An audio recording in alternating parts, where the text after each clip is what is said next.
Whatever. This was a really good match. Oh, this match happened too? Yes. We have the House of Black and the Death Triangle. Yeah, who joined Death Triangle again? It was not Death Triangle, sorry, the House of Black. House of Black, Julia Hart. So Julia Hart got the spray in the face. She had the she had the eye patch for a while, and she was like starting to turn slowly. I'm like, okay, just have her turn. This was at least a good part, but I really wish she turned on Varsity Blondes because she was a part of that group before that. But overall, they paced this really well. Well, the Varsity Blondes are about as ready as the Creed brothers are for pay-per-view, so we'll go with that. Right. No, you're absolutely right. No, the Varsity Blondes are not over at all. They're not. There's no part of them that are over right now. So it would have Creed brothers. Well, I mean, here's about as over as baloney sandwich. No, here's the thing. With the Creed brothers, WWE can actually pull that off and get them over. No. They have. Why are they continuously in matches and very highly rated? Because the Creed brothers are over. People want to see the Creed brothers. People don't want to see the Varsity Blondes. All 800 people in the fucking Performance Center want to see them. Mm-hmm. Yeah, I don't want to see them. Okay, it's a Performance Center. Give them at least some sort of credit because they are in the training system. Well, see, here's what I didn't realize. It's NXT 2.0. Is that I'm actually part of a fan union. I represent 12,000 fans, so my word is law. I'm also part of the cult. That's not, and that's cult. that's not, and we'll have to have a discussion with that with Majestic Production LLC's PR team. The PR team is me, by the way. Oh, great. So, speaking of that, here's what I don't like about this match. The ending was really weak. It was the oh god, yes. Julia Hart Black mist into the face, and there was no move after. It was just mist to the face and then a pin. Yeah. How about hit him with a move? Yeah. And then pin? Yeah. That would have been better, but it didn't. It was like everything was going really fucking great. The crowd was really into it. Yep. They had people really into it. Yep. And then the Julia Hart turn was good if you hit him with a move. Right. And then it would have made sense. Yep. But like, nope, here you go. Jesus Nope. Christ. That was really bad. Okay, this one, I'll be honest, I'm very disappointed. I mean, I am. This was a disappointing match. It was a whatever. All right, we are back. A peanut of the gallery. Let's make this majestic again, starting with CM Punk and Hangman Page. Number one, before we even get into it. There were too many matches. There were way too many matches in this fucking card. They could have taken out 3 matches and nobody would have cared. Right. In fact, people would have been happier. There were a lot of people on Twitter really upset of the length of this event. And I think this match, unfortunately, suffered for that length. I couldn't enjoy it. I was exhausted, man. I was so... You were like tired. You saw so much already. It's almost 11 o'clock, and I just want to have a glass of wine. You have a glass of wine right there, literally sitting right there. But unfortunately, like I said, it would have been a good match. Well, it was a good match. It would have been better if AEW knows how to control their timing. Yeah. WWE, I always give them credit. They know what they're doing as a part of timing. Also, putting the belt on Punk was appropriate. It had to be at this point, and I like Hangman. I do. Here's the thing: Hangman Page is not. He's not moving the needle. Hangman he is in his mid-20s. He's going to be fine, but with the length of of how long the company's been around, and based on the ratings, they had to do something. And I think putting the title on an established star like Punk is there. Mm-hmm. Also, CM Punk said that his time in WWE was wasted.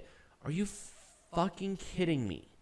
You would not be the legend that you are without WWE. Like, period. Yeah. End of story. You can bitch me all you want. You know it's true. Yeah. Anyways, that's what we got for this Like booking wise, it was fine. I liked the rivalry going into it. And the construction of the match was good, but after like 5 fucking hours of wrestling that was hit or miss at best, this was just kind of I just want to get this over with. So right. Let's move on. This was excellent. It was a good match. I wouldn't have done anything different. I like the pacing. I like the timing. Once again, I feel like it would have been a lot better if it wasn't, 8 hours in. But overall, I wouldn't have done anything different. I also like the booking of the match. Yeah. Or the booking leading up to the match, too. Worst match of the night. This match was a shit show. I expected it to be a shit show, but my God, I could have done without this fucking bloodbath. The 5-minute loop theme song was so unnecessary. Everything about this match was unnecessary. This was a terrible match. Bite me. I don't like this fucking blood shit. I don't either. This is a company that you're supposed to take seriously with stuff like this blood shit. Right. This is not what people want. What is this, ECW circa 1997? And even then, that company ran bingo halls. If you still want blood and guts, fuck you. That's all I have to say. There is an appropriate time. Yeah, there is no appropriate time for blood. No, there is. There is 100% appropriate times within professional wrestling for blood and carnage. This was not it. No, this was legitimately a match for the sake of having blood and carnage. Yeah, and that's not what it's supposed to be. Here's the thing. Blood and carnage should not be the selling point of the match. The match should be so personal, so violent already that blood happens. It should not be expected. It should be surprising. This was. Well, no, that's how you book blood and guts. Yeah, it's like, these two people. Like if it was like Jericho and Eddie Kingston by themselves in a a Texas death match, whatever. There's at least something there. Right. They got personal. They got there. The rest of these people were not necessary. No. Like 0 point of that was necessary. Like 0. Oh, this one is weird because here's the thing. I hated the lead up to it. The match itself was great. Perfect. I couldn't have said it better. Like it was that bad. I mean, the segments were a fucking mess, every single one. But then you get to this match where the expectations were not as great because of how bad the lead up was. Then you have this awesome match. The only thing I would have done was take Aubrey Edwards out of the match because she was. God, Aubrey Edwards is terrible.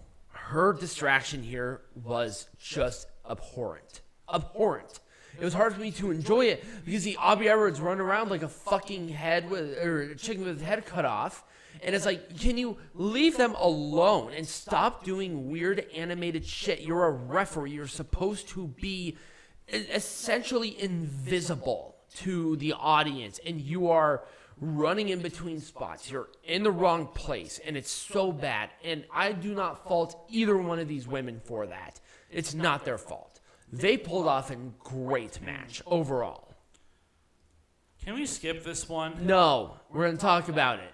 And because I want to trash this. Paige Vanzant. Hey, Tony, my boy. Paige Vanzant is not ready for not just pay-per-view, but for television. She sucks. Ty Conti sucks.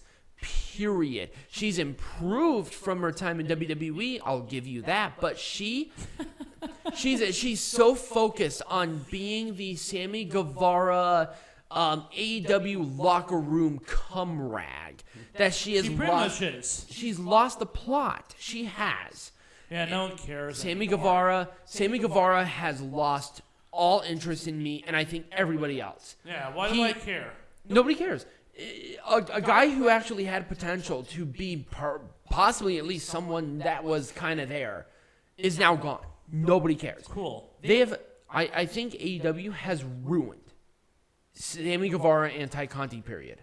Don't care. I don't think they're redeemable. I hope Frankie Kazarian gets that stink off of them. I hope everybody but these two get. Even Paige Vanzant. It's like she might be green as fucking morning fucking dew, but at least she's athletic. That's true. But There's potential with her. She was not ready for this spot. There's no saving Conti and Sammy Guevara at this point. At least Scorpio Sky and Ethan Page are fantastic, and hopefully Frankie Kazarian can recover.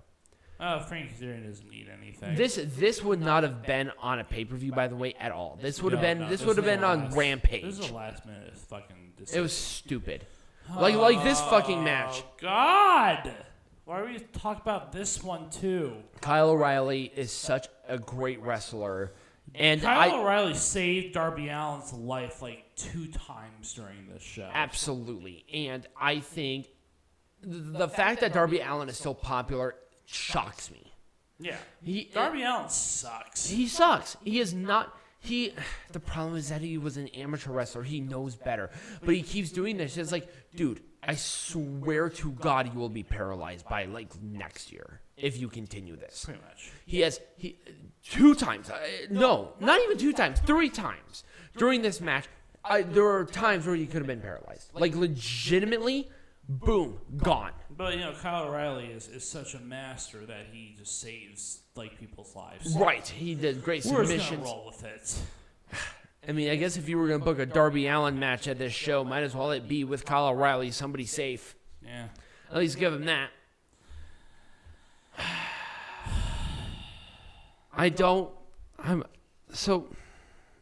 What is the point of the Owen Hart Foundation tournament other than to promote the Owen Hart Foundation? The Owen Hart Foundation is for scholarships for underprivileged youths, which is great. I don't mind it. But this thing has been around for longer than AEW has threefold. What was the point of this tournament? Well, here's my gripe about this. So, Britt Baker won this match. Adam Cole won the other match. Aren't Adam Cole and Britt Baker in a relationship? Why Adam Cole didn't propose right there, I don't know. That would have been a cool moment. I mean, that's my thing. It's like, dude, put a ring on that bitch. Right, like, seriously. That would have been the perfect opportunity to do so. I understand, like... Why was Ruby Soho in this match? Because Ruby Soho sucks. It should have been Chris Statlander. Mm-hmm. She was more popular. Did you see her shit on Rampage? She was so popular. They had a great match.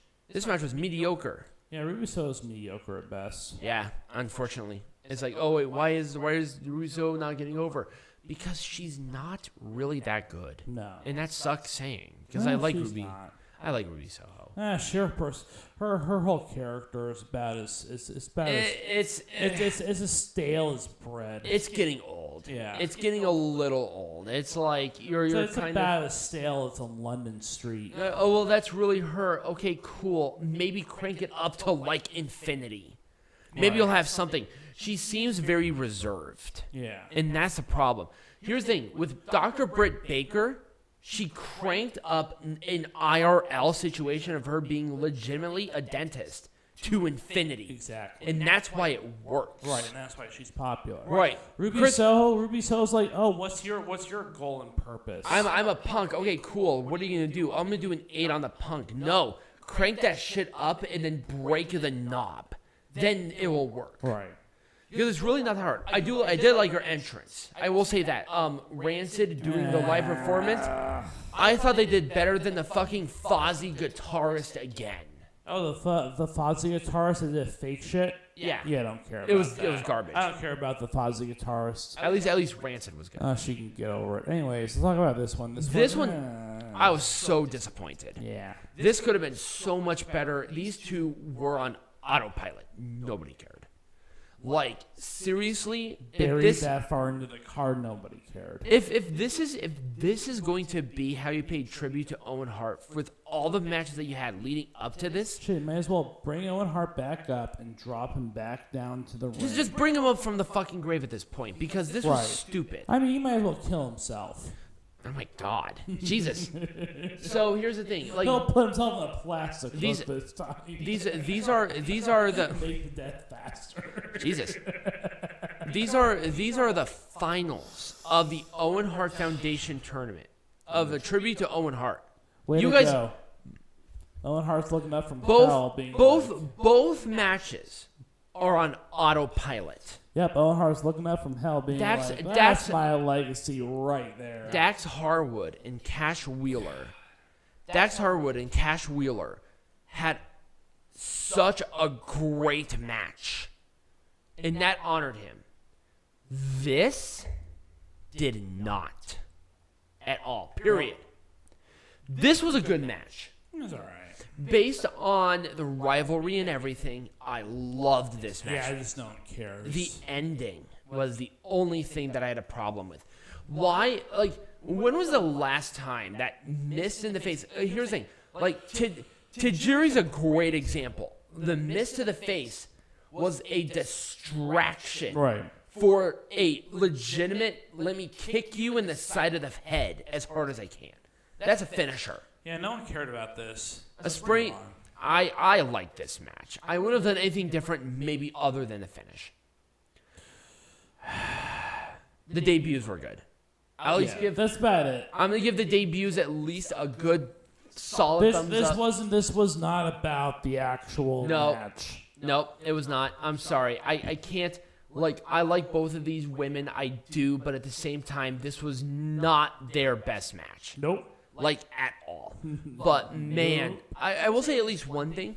I saw within this match a lot of great potential down the road. I'll at least give them that. I'll be nice. This was very lazy. It was. This was a lazy match.